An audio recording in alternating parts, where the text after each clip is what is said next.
Et dans son vote hier, le Congrès américain a aussi délivré une enveloppe d'aide à Taïwan et à Israël. 6 mois après les attaques du 7 octobre, les familles israéliennes des otages du Hamas se rassemblent tous les samedis à Tel Aviv pour appeler à libérer leurs proches.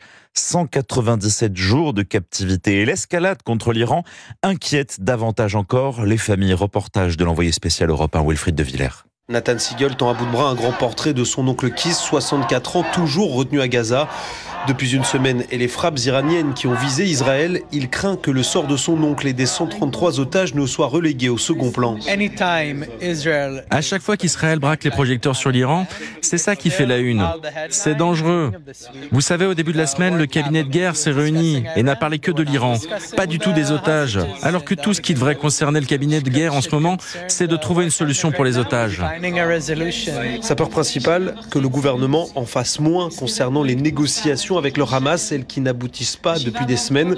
C'est aussi pour cela que Michael Levy estime qu'il est essentiel que les rassemblements comme celui de ce samedi se poursuivent. Tout ce qu'il se passe est une préoccupation pour nous tous. L'une des raisons pour lesquelles nous nous rassemblons, c'est de faire en sorte que la priorité numéro 1 reste les otages. Là maintenant, il faut qu'on s'occupe du Hamas, ensuite ils n'auront qu'à s'occuper de l'Iran. Un peu plus loin dans la foule, un homme crie un slogan anti-Benyamin Netanyahou. Il considère le Premier ministre comme responsable de l'échec des négociations pour la libération des otages. Tel Aviv, Wilfried de Villers, Europe 1.